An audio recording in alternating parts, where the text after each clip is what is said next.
ప్రకాశం జిల్లా కనిగిరిలో బాలల హక్కుల మీద ఏర్పాటు చేసిన సదస్సులో జిల్లా కలెక్టర్ తమీం అన్సారియా, ఎమ్మెల్యే ఉగ్ర నరసింహారెడ్డి పాల్గొన్నారు. బాలల భవిష్యత్తు భరోసా ఇచ్చి బాల్య వివాహాలను నివారించి సాధికారత దిశగా బాలికలను ఎదగనివ్వాలని వక్తలు పిలుపునిచ్చారు. బంగారు బాల్యం కార్యక్రమం ద్వారా బాలికల ఆరోగ్యం, విద్య, సమగ్ర ఎదుగుదల మీద దృష్టి సారించవచ్చని కలెక్టర్ అన్నారు. బాలికల విద్య అభివృద్ధికి ప్రభుత్వం ప్రత్యేక ప్రాధాన్యం ఇస్తున్నట్లు ఎమ్మెల్యే ఉగ్ర నరసింహారెడ్డి చెప్పారు.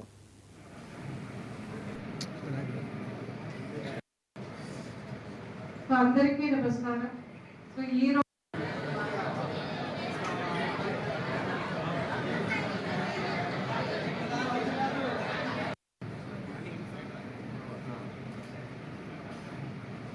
వచ్చి మానసిక ఏదైనా జబ్బు వచ్చిందనుకో ఆ బిడ్డ మన ఇంట్లో భారంగా వచ్చి మానసిక ఏదైనా జబ్బు వచ్చిందనుకో ఆ బిడ్డ మన ఇంట్లో భారంగా ఉండిపోతుంది.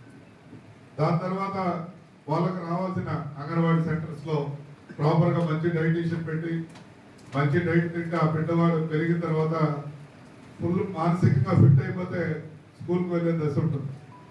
ఆధార్ రిజిస్ట్రేషన్ కానీ బర్త్ సర్టిఫికేట్ కానీ ఇవేదైనా లేనప్పుడు సమస్య వచ్చినప్పుడు ఎంత ఇబ్బంది పడుతున్నారో మేము బయట వచ్చి మానసిక ఏదైనా జబ్బు వచ్చిందని